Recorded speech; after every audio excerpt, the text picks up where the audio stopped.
नमस्कार, रामराम महाराष्ट्र न्यूज मध्ये आपले स्वागत आहे। जागतिक पर्यावरण दिनानिमित्त ग्लायडिंग सेंटर येथे स्वच्छता मोहीम। जागतिक पर्यावरण दिनानिमित्त हडपसर येथील ग्लायडिंग सेंटर मैदान परिसरात स्वच्छता मोहीम उत्साहात राबविण्यात आली। परिसर स्वच्छ व सुंदर ठेवण्याच्या उद्देशाने आयोजित करण्यात आलेल्या या मोहिमेत अनेक स्वयंसेवक आणि नागरिकांनी सहभाग घेतला।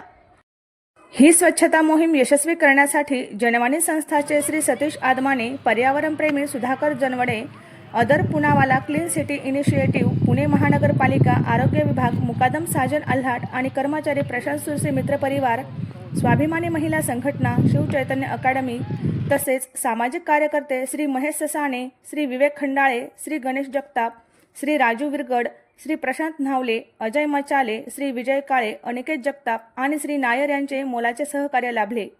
उपस्थितांनी पर्यावरण संवर्धन, स्वच्छता आणि नागरिकांच्या सहभागाचे महत्त्व अधोरेखित करून परिसर स्वच्छ ठेवण्याचा संकल्प केला।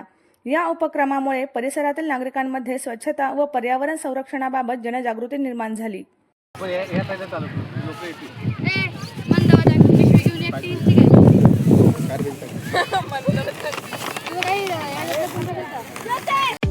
अशाच नवनवीन बातम्या पाहण्यासाठी आमच्या चॅनलला सबस्क्राइब करा। फेसबुक आणि इंस्टाग्राम पेजला फॉलो करा।